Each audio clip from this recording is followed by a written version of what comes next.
Hi friends, welcome back to plug in journeys. ఈరోజు మన దగ్గర ఇండి స్కూటర్ జెన్3 ఓనర్షిప్ రివ్యూ ఉందన్నమాట.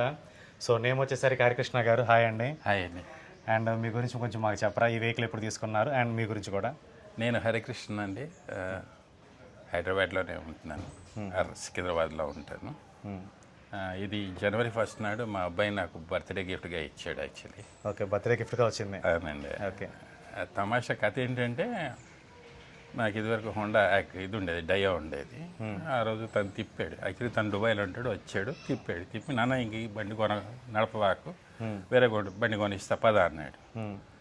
అన్నీ మా ఇద్దరి మధ్యలో గొడవలేని, వెస్పా అన్నాడు, ఇది అన్నాడు, అది అన్నాడు. నాకేమవుతూ ఈ బండి కొనిపెట్టాను. నా బర్త్డే గిఫ్ట్ నాకు ఇష్టం వచ్చింది, నువ్వు కొనిపెడతా అన్నా. ఓకే, సరే పదా అన్నాడు. బయలుదేరాం. ఆ రోజు 1 నాడు కదా, సాయంత్రం వెళ్తుంటే వెళ్ళేటప్పుడు కూడా దారిలో అన్నాడు, ఇప్పుడు కూడా చెప్పు, తిప్పేస్తాం, బండి తిప్పేద్దాం, తిప్పి తీసుకెళ్ళి నీకు వెస్పా కొనిపెడతా, ఇది ఇదే కొనిపెట్టా అన్నాను. సరే పో అన్నాడు. సో ఇంతకు ముందు ఏ కార్స్ కాకుండా స్కూటీస్ అవి ఎక్కువ ఏం వాడేవాళ్ళు? స్కూటీ కానీ పెద్ద బైక్లు కానీ? చిన్నగా ఉన్నప్పుడు మా నాన్నది 83లో నాకు లైసెన్స్ వచ్చిందండి. అప్పటికి మా నాన్నది చేతక్ ఉండేది, చేతక్ నడిపించాం. 86, 87లో RX 100 వచ్చినప్పుడు RX 100 కొనుక్కున్నాం. ఓకే. దాదాపు 20 ఏళ్ళు మెయింటైన్ చేసాం, మేమే మెయింటైన్ చేసాం. ఓకే. మెకానికల్కి ఇచ్చేవాళ్ళం కాదు, మేము 3 అన్నదమ్ములు ఉండేవాళ్ళం. అన్ని ఇప్పదీసి పాటలు కొనుక్కొచ్చుకొని మేమే బిగించుకోవడం, మొత్తం ఇంజిన్ డౌన్ చేసి కొత్త స్ప్రింగ్ ఇది పిస్టన్లు కూడా వేసుకునేవాళ్ళం. అప్పట్లో సింపుల్ ఉండేది బండి, ఇంత కాంప్లికేటెడ్లు ఉండేవి కావు కదా.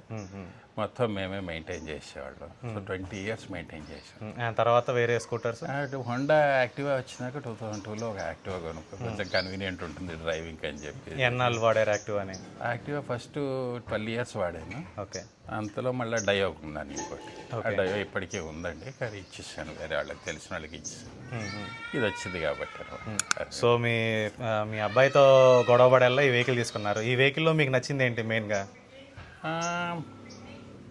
రివ్యూస్ చూశానండి. I was impressed by the build quality and other things. వెళ్ళి షోరూంలో చూసింది అంటే ఏథర్ కొత్తగా రిలీజ్ అయినప్పుడు ఒకటే చూసి వచ్చాను. But I was not impressed by Ather. Okay. ఇక ఓలా అయితే అసలు దగ్గరికి కూడా వెళ్ళలేదు. For some reason I didn't feel impressed. ఇది the way they did it అండి, ఐ వాజ్ ఇంప్రెస్డ్. మెయిన్గా చెప్పాలంటే ఫ్రంట్ హెడ్ లైట్స్ అండి, పెద్ద పెద్ద స్క్వేర్ విత్ రౌండెడ్ ఇవి ఉన్నాయి కదా, అది డిఫెండర్లో ఉందండి. కొద్దిగా మోడర్న్ లుక్ అండ్ ఓల్డ్ అన్ని కలిపారు. సూపర్బ్ అండి. ఆ డిఫెండర్లో మీరు చూస్తే you will fall flat for it. ఆ tail lamps square lights similar, square lights with rounded head సిమిలర్గా దీంట్లో ఇచ్చాడు. తర్వాత they called it the SUV. నాకు కొంచెం భారీ పర్సనాలిటీ కదండి, ఈ చిన్నవి తొక్కితే నేను డైలీ రైడింగ్ చాలా ఉంటుంది, కంఫర్ట్ ఉంటుందని చెప్పి అన్నాను. మళ్ళీ వచ్చాడు మా అబ్బాయి, ఫిబ్రవరిలో వచ్చినప్పుడు నడిపించి ఓకే బాగుంది అని చెప్పాను. దానికి ఏంటంటే తన స్టాండర్డే వేరు. యమహా R1, హయాబూసా, సుజుకి GSX, మన ఇది BMW అలాంటివి నడుపుతూ ఉంటాడు దుబాయ్లో. ఓకే. ఇది ఏం కొంటావు అన్నాడు. నాకు ఇది చాలు, నాకు హైదరాబాద్ డ్రైవింగ్ ఇంతకన్నా ఏం కావాలని చెప్పేసి చేసి. అండ్ ఇది జనవరిలో తీసుకున్నారు కదా, అరౌండ్ 1900+ కిలోమీటర్స్ తిరిగారు, అంటే 2000. ఓకే. ఇప్పుడు 100 తక్కువ 2000. ఈ 2000 కిలోమీటర్స్ అరౌండ్ 1.5 మంత్లో తిరిగారు. మీ డైలీ యూసేజ్ ఎంత ఉంటుంది? అండ్ మీరు ఎక్కువగా ఎప్పుడు ఎక్కడికి వెళ్ళారు? డైలీ 50-60 అయితే మినిమం అయిపోతుంది, అంతకన్నా తక్కువ అయితే ఎప్పుడు కాదు. 50-60 కిలోమీటర్స్. ఎక్కడైనా కాల్స్ వచ్చినప్పుడు కస్టమర్స్ని అటెండ్ చేసుకోవడానికి వెళ్ళాలి రావాలి అన్నప్పుడు ఇదే వాడుతున్నాను కాబట్టి 50-60 కిలోమీటర్స్ అని యావరేజ్ అయిపోతుంది. ఇప్పుడు హైయెస్ట్ ఏదైనా వెళ్ళారా పూర్తిగా మైలేజ్ చెకింగ్ చేయడం కోసం? అట్లా మైలేజ్ చెకింగ్ చేసేంత ధైర్యం రాలేదండి, యాంగ్జైటీ ఉంటుంది కాబట్టి. కానీ ఏం చేస్తానంటే, ఒకరోజు పొద్దున్నే 6 o'clock కాల్ వచ్చింది కస్టమర్ దగ్గర నుంచి. వెళ్ళాను, ఇక్కడి నుంచి కొండాపూర్ వెళ్ళేసి వచ్చాను. అప్ 30 డౌన్ 30, మొత్తం 60 కిలోమీటర్స్ అయిపోయింది. రాగానే 10ంటికి వచ్చాను, 6ంటికి వెళ్ళాను, 10ంటికల్లా వచ్చేసి ప్లగిన్ చేసేసాను. ఓకే. మళ్ళీ ఫుల్ ఛార్జ్ 3ంటికి అయింది. ఇంకో కస్టమర్ కాల్ వచ్చింది. ఆ కస్టమర్ కాల్ దగ్గరికి వెళ్ళేసి, అది ఎక్కడంటే శ్రీశైలం హైవే మీద. ఓకే. 50 కిలోమీటర్స్ ఉంది ఇక్కడి నుంచి. 50 up 50 down, 50, 100, 30, 60, 160 kilometres in a single day I travelled. అలసట అన్నది లేదు. అంటే ఐ కుడ్ మేనేజ్. ఆ రోజు వచ్చి నాకు కొంచెం టైం దొరికింది కాబట్టి ఛార్జ్ చేసుకొని మేనేజ్ చేసుకున్నాను. ఓకే. అండ్ సో మీకు హైయెస్ట్ మైలేజ్ ఎంత ఇచ్చింది వెహికల్? 107 దాకా టచ్ చేశానండి వితౌట్ రీఛార్జింగ్ ఒకరోజు. పొద్దున్నే మా తమ్ముడి పాపని దింపేసి వచ్చాడు స్టేషన్ దగ్గర. తర్వాత వచ్చాక మళ్ళీ ఇంకో 100 కొట్టాను. 107 దాకా వచ్చింది. అప్పుడు లింపింగ్ మోడ్లోకి అని వెళ్ళింది. Okay, last 5%. 4 కిలోమీటర్స్ ఉన్నప్పుడు 111 చూపించేది. ఫుల్ ఛార్జ్ చేస్తున్నా రాగానే 111 చూపించేది. 107 దాకా నేను డేర్ చేయగలిగాను. ఓకే, కానీ పర్ఫార్మెన్స్ డిగ్రేడేషన్ లేదండి. ఓకే. 100 అయిపోయింది, ఇంకా 11 ఉంది కదా అని చెప్పి అది మెల్లగా వెళ్ళడం. ఈవెన్ లింపింగ్ మోడ్లో కూడా నాకు performance it was blinking saying it has come in to limping mode అనే తప్ప పర్ఫార్మెన్స్ నాకు డిగ్రేడ్ కాలేదు. సో మీ పిల్లల్ని స్కూల్లో మన వాళ్ళని డ్రాప్ చేయడానికి కానీ అన్నిటికీ వాడతారు. అన్నిటికీ అండ్ స్పేస్ పరంగా కూడా పెద్ద వెహికల్, అరౌండ్ చాలా కంఫర్టబుల్. 145 kgs దాకా వస్తుంది వెహికల్ కూడా. హెవీ వెహికల్, హెవీ డిజైన్ ఉంది. అండ్ సైడ్ ప్రొడక్షన్స్ అవి కూడా ఇచ్చారు. అవునండి. అండ్ ఇప్పుడు ఈ వెహికల్లో టచ్ స్క్రీన్ ఇట్లాంటి ఫ్యాన్సీ ఐటమ్స్ లేకపోయినా మంచి యాక్సరీస్ కూడా ఇచ్చారు ఫోన్ పెట్టుకోవడానికి. మీకు ఈ యాక్సరీస్ కానీ ఇవి కానీ ఎలా అనిపించింది? యాక్సరీస్ కూడా చాలా పెట్టించారు తమాషా ఏంటంటే అండి, వీళ్ళందరూ కూడా మ్యానుఫ్యాక్చరర్స్, ఎస్పెషల్లీ ఎలక్ట్రిక్ దీనిలో చూసింది టచ్ స్క్రీన్ దానికి ఒక 20,000 లేచిపోతాయి. Why they are insisting on this kind of technology being introduce. అదే వీళ్ళు యాప్ ఇచ్చారు. సేమ్ మొత్తం రివర్ యాప్ ఉంది. నాకు కావాల్సిన ఫీచర్లన్నీ నాకు యాప్లో వచ్చేసింది. So I'm saving on that. These people are saving money on that. దాంట్లోనే పెట్టి దానికో బ్లూటూత్ కనెక్టివిటీ, దానికో మ్యాప్, ఎందుకు సింపుల్గా కావాలంటే మన ఫోనే వాడుకునేది. అన్నెసెసరీ టెక్నాలజీస్ అండ్ దానికో డెవలప్మెంట్, దాని బగ్స్, దాని తలకాయ నొప్పి. ఇది కాకుండా ఇంకోటి ఏంటంటే అండి, వీళ్ళది ఓ రోజు మెసేజ్ వచ్చింది, please keep your motorcycle అదే scooter off condition, don't keep it charge అని. ఓవర్ ద ఎయిర్ అప్డేట్ ఇచ్చాడండి. ఓకే, ఆఫ్ చేయడం మర్చిపోయి ఉంటారు. ఆహా, ముందు రోజు వార్నింగ్ ఇచ్చాడు, వీఆర్ గోయింగ్ టు అప్డేట్ అని చెప్పి. Over the air software update చేశాడు. Okay, okay. That was something I really liked about them. Surprise అయిపోయాను. మెసేజ్ వచ్చింది, ఆ రోజు ఛార్జ్ చేయొద్దు అన్నాడు కాబట్టి ఛార్జ్ చేయకుండా రాత్రి సామాన్యంగా నేను ఛార్జ్ చేసేస్తాను. రాగానే ఎంతన్నా ఉండని ఓకే ఛార్జ్ చేసి ఫుల్ పెట్టుకుంటే పొద్దునక నాకు ఫ్రెష్ ఉంటుందని. అండ్ ఈ గ్లవ్ బాక్స్ అది కూడా మీకు చేతకోవడేమంటున్నారు కదా, మరి దీని గురించి ఏం చెప్దాం అనుకుంటున్నారా? గ్లవ్ బాక్స్ ఇచ్చారు స్కూటర్లో. అది ఎక్కువ పని చేయట్లేదండి. చిన్న కాగితాలు తప్ప ఏం పెట్టుకోలేకపోతున్నాం, చిన్న వాటర్ బాటిల్ తప్ప అది ఉందనే తప్ప. మామూలుగా అయితే డిక్కీ తీసేలా మనం తాగాల, ఆగే పని లేకుండా డైరెక్ట్గా వాడుకోవడానికి. కవర్లు పెట్టుకోవడానికి పనికి వస్తుంది మ్యాక్సిమం. నేను చెప్పాలంటే ఫ్రాంక్గా చెప్తున్నా, కొబ్బరికాయ కూడా పట్టట్లేదు దానిలోకి. 12 లీటర్లు అంటాడు కానీ ఆ హ్యాండిల్ బార్ దీనికి పోయింది మొత్తం. దానివల్ల మనం వాటర్ బాటిల్, చిన్నపాటి యాక్సరీస్ అంతే, అంతకన్నా ఎక్కువ బాటిల్. కానీ ఇది బ్యూటిఫుల్ ఉందండి ఈ ఈ కంపార్ట్మెంట్. సీట్ కింద స్పేస్ సూపర్ అండి. మొత్తం ఓ రోజు కూరగాయలన్నీ పట్టేసినాయి దీంట్లో. మొత్తం వారానికి సరిపడా కూరగాయలన్నీ కూడా దీనిలో సర్దుకొని తీసుకొచ్చేసాను. ఓకే, గొడవ ఏం లేదు. బయట లగేజ్ పెట్టే పని లేకుండా దాంట్లో వేసుకుని వచ్చేసి హీట్ అయిపోద్ది. మనకు సామాన్యంగా మామూలు స్కూటర్లలో కింద నుంచి హీట్ తగులుతుంది. అవునవును, దీనిలో హీట్ కూడా తగలదు. ఐస్ క్రీమ్లో ఈ పట్టుకొచ్చాను అనుకోండి, శుభ్రంగా వచ్చేస్తున్నాయి. సో వెహికల్ మామూలుగా ఇంజిన్ ఉంటుంది కదా, ఇంజిన్ నుంచి హీట్ వస్తుంది. ఇదైతే ఈవీఏ కాబట్టి హీట్ లేదండి. ఐస్ క్రీమ్ ఓ రోజు ఐస్ క్రీమ్ డబ్బా పట్టుకొచ్చేసాను మా మనవరాల కోసం. ఏం ప్రాబ్లం లేదు, హ్యాపీగా వచ్చేసి. ఓకే, బండి పరంగా మీరేమైనా కంప్లైంట్స్ కానీ సర్వీస్ ఎన్ని తడవాలని ఇప్పటికి 2000 సారీ అయిందండి. ఆడ వెళ్ళాను, నా ఎక్స్పీరియన్స్ కింద వేరే వాళ్ళని గమనించింది నేను చెబుతాను. సామాన్యంగా బౌన్సర్లను పెడుతున్నారు, అది చూసాము. ఓకే, కానీ దీనిలో అదేం లేదు. అందరూ హ్యాపీగా కూర్చున్నారు. ప్రతి వాళ్ళని పిలిచాడు, టక సిస్టమ్ మీద కనెక్ట్ చేయగానే అన్ని డీటెయిల్స్ అన్నీ వచ్చేసినాయి. అందరూ everybody was cool there. That is what I noticed. And then ఎన్ని కిలోమీటర్లకి ఫస్ట్ సర్వీస్ అయింది? 1000కి అది బ్లింక్ చేసిందండి, సెయింగ్ దట్ సర్వీస్ డ్యూ అవుతోంది. 950 నుంచి స్టార్టెడ్. నేను కొంచెం నిర్లక్ష్యం చేసి 12కి తీసుకెళ్ళాను, బట్ ఫైన్. అండ్ ఇంకొకటి, ఇప్పుడు సర్వీస్ కాస్ట్ ఎంత అయింది? ఫ్రీ అన్నది ఫస్ట్ది? లేదండి, they charge some 650 something like that they charged. So మీకేమనిపించింది? అదే పెట్రోల్ బండి అయితే ఇంజిన్ ఆయిల్ ఇవన్నీ ఖర్చులు ఉంటాయి కదా, దాని సర్వీస్కి దీని సర్వీస్కి డిఫరెన్స్ ఏమనిపించింది మెయింటెనెన్స్ పరంగా? అలా ఏం అనుకోలేదండి నేను. Everything has their ups and downs. అది 750 రూపాయలు కదా అన్నట్టుగా కట్టేశాను. ఎందుకు ఏం కదా డీటెయిల్స్ కూడా చూడలేదు. As for something. బట్ ఇంకోటి ఏమన్నారంటే, good thing about it is chain drive ఉందండి. అవును, చైన్ డ్రైవ్తో వస్తాయి అవి. మిగతా అన్నీ కూడా ఓపెన్ బెల్ట్ డ్రైవ్స్ ఉన్నాయి. Actually they should have covered the whole belt drive. Cover చేస్తే లైఫ్ ఎక్కువ అవుతుంది. ఫస్ట్లో లాంచ్ చేసినప్పుడు కవర్ ఇచ్చినా ఇప్పుడు కవర్ తీసేస్తున్నారు, ఓపెన్ ఇస్తున్నారు. అది మనకు హైదరాబాద్ క్లైమేట్లో బురద ఎక్కువ ఉంటుంది వర్షాకాలంలో, డ్యామేజ్ ఎక్కువ అయిపోతుంది, నీళ్ళు ఎక్కడ బాగా నిలబడతా ఉంటాయి, కాళ్ళు డ్యామేజ్ అయిపోతుంది, బెల్ట్ తొందరగా డ్యామేజ్ అవుతుంది. ఇది చైన్ డ్రైవ్ ఉంది, సూపర్ బండి chain drive and whisper quiet అండి బండి, అసలు అండ్ లేకుండా నడుస్తుంది. ఈ వెహికల్ మిగతా వెహికల్స్తో పోలిస్తే కొంచెం లెంత్ వెయిట్ ఎక్కువ ఉంటుంది కదా. సిటీ అండ్ ట్రాఫిక్ కండిషన్స్లో వెళ్ళేటప్పుడు ఓవర్టేక్ చేయాల్సినప్పుడు కానీ, సో ఏదైనా బండి ముందర క్రాస్ చేస్తున్నప్పుడు కానీ పాత మీ స్కూటీలకి దీనికి ఏమైనా డిఫరెన్స్, కొంచెం జాగ్రత్త తీసుకోవాల్సిన అవసరం ఏమైనా వచ్చిందా, సింపుల్గా వెళ్ళిపోయారా? నేను 3 మోడ్లు ఉన్నాయి, eco mode, ride mode, rush mode. నేను రైడ్ రష్ ఎలా ఉంటుంది అన్నది ఒకేసారి చూశాను 40 రోజుల్లో. ఎప్పుడు ఈకో మోడ్లోనే నడుపుతున్నాను. మీ రిక్వైర్మెంట్ అంతా ఈకో మోడ్లోనే ఫుల్ఫిల్ అయిపోతుంది. ఇప్పుడు మనం సిగ్నల్ దగ్గర ఆగాం, అందరికన్నా ముందు పోవాలన్న పోటీ నాకు లేదు. ఓకే, ఆ వయసు అయిపోయింది. Okay okay. పోతున్నావా, మీది పడకుండా ఉన్నారా, మనం పోతున్నాం, 3rd 4th చాలు మనకు.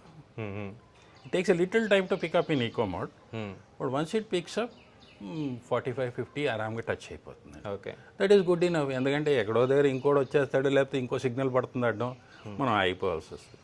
ఒకరోజు మాత్రం రాత్రి 3ంటికి వస్తున్నానండి, ఆ రోజు ట్రై చేద్దామని చెప్పి రష్ మోడ్ పెట్టాను. ఓకే, పట్టుకోలేకపోయాను. అసలు ఫ్రాంక్గా చెప్పాలంటే పట్టుకోలేకపోయాను. నాకే భయం వేసింది, ఇంత స్పీడ్ పోతుంది, హఠాత్తుగా అంత స్పీడ్ అందుకోవటం. Pulls off, especially rush mode is class 90 ఈజీగా టచ్ అయిపోద్ది. అండ్ సార్, ఇప్పుడు ఈ వెహికల్లో మీరు రెగ్యులర్గా వాడుతున్నారు, ఈకో మోడ్ అనేది కామన్గా ఎక్కువ యూస్ చేస్తున్నారు. మీ యూసేజ్కి అనేది దాదాపు per day 60 kilometres. And me charging hours అనేది ఎలా ఉంటుంది? అవి ఎప్పుడు లెక్క పెట్టలేదండి. నేను చెప్పాను కదండి, ఇప్పుడు ఆ రోజు పొద్దున్నే పోయొచ్చు అనుకోండి, 60 అయిపోయిందా, ఇంకొంది కదా అని చూసుకోవాలి, పెట్టేసాను. నాకు పనికి వచ్చింది కూడా ఆ రోజు. ఇంకో కాల్ వచ్చింది, వెళ్ళి పరిగెత్తి వచ్చేయడానికి నాకు రెడీ అయిపోయింది. ఓకే, సో సాయంత్రం ఏమన్నా కానీ 85% ఉంది బ్యాటరీ అనుకున్నా కానీ పెట్టేస్తాను. అందరూ చెబుతారు, నాకు చెప్పకూడదు ఇవన్నీ కూడా ఉన్న విషయాలు. ఫుల్ డౌన్ అయ్యి మధ్యలో ఎక్కడన్నా ఆగిపోతే ఓకే, యాంగ్జైటీ నాకు. నేను ఫోన్ కూడా అదే చేస్తాను, ఫస్ట్ థింగ్ నేను get up in the morning put it full charge, so that morning మీరు వర్క్ స్టార్ట్ అయ్యేసరికి అన్ని రెడీగా ఉంచుకుంటారు.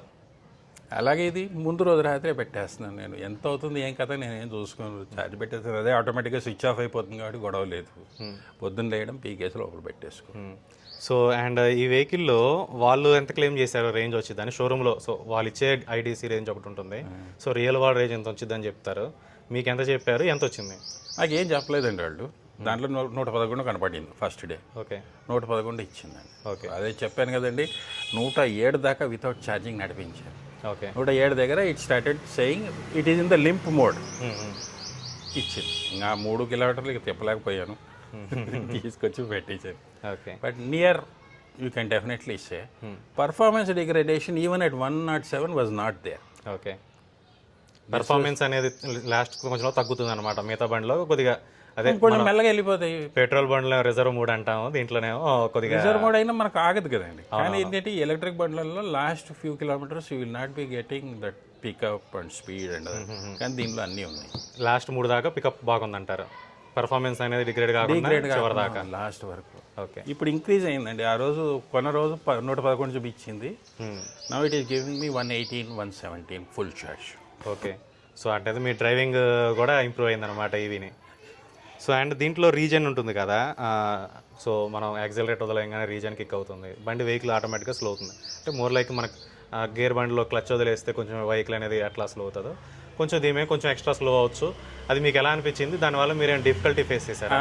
డిఫికల్టీ ఏంటంటే అండి, ఇప్పుడు డ్రైవ్ చేస్తుంటాం, తెలిసిన వాళ్ళు కనపడితే ఇలా అంటాం, ఇప్పుడు ఇలా అనాల్సి వస్తుంది. ఓకే, కానీ ఒకటి అబ్జర్వ్ చేశాను, స్లోప్స్లో ఉన్నప్పుడు ఫుల్ థ్రాటిల్ వెళ్తుంటాం, అందరూ ట్రాఫిక్ వెళ్తున్నారు, ఫ్రీ రోడ్ ఉంది, రింగ్ రోడ్ మీద వెళ్తున్నాం, 50-55 ఈజ్ గుడ్.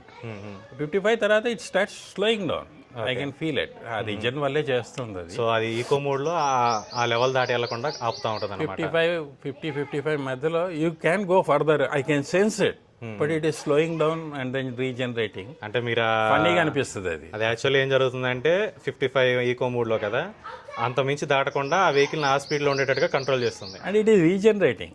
regenerate కూడా also you can sense it also regenerating. And మీరు ఏదైనా స్లోప్ ఇట్లా వెళ్తున్నప్పుడు కూడా అది అది మామూలుగా మీరు తక్కువ థాట్లతోనే ఆటోమేటిక్ గా ఎక్కువ ఎనర్జీ యూజ్ చేయకుండా దాన్ని equal చేస్తుంది. అది సో మన కారులో ఉంటది ఇట్లా, మనం ఎప్పుడైనా యాక్సిలేటర్ వేసినప్పుడు కొద్దిగా మెయింటైన్ అవ్వటం, ఏదైనా స్లోప్ వస్తున్న రీజియన్ క్రూజ్ కంట్రోల్ పెట్టుకున్నప్పుడు మన కారులో ఇట్లా స్లోప్ మీద అట్లా వెళ్తున్నప్పుడు మనం 30, 40, 50 పెడతాం కదా, ఆ పెట్టినప్పుడు అది ఇంకంత మించి ఎక్సీడ్ కాకుండా మెయింటైన్ చేస్తూ ఉంటుంది అనమాట. సో అట్లా అనేది మీరు ఎక్స్పీరియన్స్ చేశారు. పెట్రోల్ వెహికల్కు ఇది కొంచెం తేడా, but you have to get use to that. It's really good. లేదు. సో ఓవరాల్గా మీరు ఇంట్లోనే ఛార్జ్ చేసుకుంటారు, మీ ఇంట్లో ఛార్జ్ చేసుకుంటారు, ఇంట్లో కరెంట్ బిల్తో పాటు కలిపి వస్తుంది. సో మీకు ఎలా అవుతుంది? దాదాపుగా 1900 కిలోమీటర్లు అండి. నా అంచనా ప్రకారం నా పాత బండి 33, 34 ఇచ్చేదండి, అంతకన్నా ఎక్కువ ఇచ్చేది కాదు. ఓకే. సో 70 లీటర్ల పెట్రోల్ చూడలేదు, పెట్రోల్ బంక్ మొహం చూడలేదు. 6-7 వేల రూపాయలు ఈజీగా అయి ఉండేది. నా కరెంటు బిల్లు 500-600 ఎక్కువ వచ్చిందండి, అంతకన్నా ఎక్కువగా ఓవరాల్గా మొత్తం 2 నెలల మీద. అది హైదరాబాద్ రేట్లు, which is like highest in almost మన చుట్టుపక్కల రాష్ట్రాల కంపేర్ చేస్తే చాలా హై రేట్లు. మన స్టాండర్డ్గానే 7 రూపీస్ ఏమో వస్తున్నట్టు మాకు 10 రూపాయల రేట్ వస్తుందండి. ఓకే. 200 దాటగానే స్లాబ్ మారిపోద్ది కదా, దీనివల్ల మారింది. కానీ నాకు 500-600 ఎక్స్ట్రా వచ్చింది. ఈ మంత్ మళ్ళీ చూస్తే మాకు ఓవరాల్గా తెలుస్తుంది. కానీ నాకు అంచనాగా 600-700 ఖర్చు అయినట్టుగా నాకు అంచనా ఉంది. ఓకే. సో ఏం చెప్పదలుచుకుంటున్నారు ఈ వెహికల్ గురించి? ఏం లేదండి. సో ఈ వెహికల్ కొనుక్కునే వాళ్ళకి కానీ, మీ ఏజ్ వాళ్ళకి కానీ, మీ తెలియ ఏజ్ వాళ్ళకి కానీ, ఎవరికైనా కానీ తమాషా ఇన్సిడెంట్ చెప్తాం. మన నంబర్ ప్లేట్లు వచ్చినాయి అని చెప్పి ఫోన్ చేశారు వాళ్ళు. రామంతపూర్లో ఉన్నాను, I'm coming towards that Narayanguda అన్నాను. అంటే 3 పిల్లలు వచ్చారు. అంకల్ ఎట్లా ఉంది బండి అన్నారండి. బాగుంది అయ్యా అన్నాను. ఓవర్టేక్ అందని వెళ్ళిపోయారు. షోరూమ్కి వెళ్తే అక్కడ ఉన్నారు. అరే బోలే సాబ్ ఆప్కే వజహ సే హమ్ ఖరీదనే ఆ గయే. అక్కడికక్కడ కొనుక్కొని వెళ్ళాడు. ఇంకా అప్పటికప్పుడు నా ఆర్సీ, నా ఆధార్ కార్డు అన్ని డీటెయిల్స్ తీసుకుంటే 1500 రాయితీ కూడా ఇచ్చాడు ఆయనకు. అరే థ్యాంక్ యూ అని చెప్పి వెళ్ళిపోయాడు. Every time I'm taking this out బండి. ప్రతి వాళ్ళు సిగ్నల్ దగ్గర అన్న ఎలా ఉంది, సార్ ఎలా ఉంది, మీరు కూడా అక్కడే కలిసారు నాకు దగ్గర కలిసి. సో తీసుకో సిటీ డ్రైవ్ కండి మీరు. If you're trying to think of out station drives and all పనికిరాదు. ఎందుకంటే అవుట్ స్టేషన్లో వీళ్ళు ఫాస్ట్ ఛార్జింగ్ కూడా ఇచ్చారు. వాళ్ళు ఏమైనా ఫాస్ట్ ఛార్జింగ్ ఇంప్రూవ్ చేస్తే బంక్స్లో కానీ అట్లా కానీ పెడితే దే కెన్ గో. బట్ ప్రస్తుతానికి అయితే వాళ్ళ ఓన్లీ షోరూంలోనే ప్రొవైడ్ చేస్తున్నారు, బయట లేవు. అండ్ సో ఇక్కడ ఛార్జింగ్ కూడా సైడ్ని ఇచ్చారు కదా, సో స్కూటీల కంటే వెనకాల ఎక్కడ పెడితే అక్కడ వచ్చేది. అండ్ ఇట్లా పుల్ చేయగానే ఇది ఆటోమేటిక్గా ఫ్లాప్ ఓపెన్ అయింది అనమాట సాఫ్ట్గా. అది నాకు బాగా నచ్చింది దీంట్లో. సో అంతా గుడ్ ఫినిషింగ్ ఉంది, ఎక్కడ ప్యానల్ గ్యాప్స్ కూడా అన్ని నీట్గా ఉన్నాయి.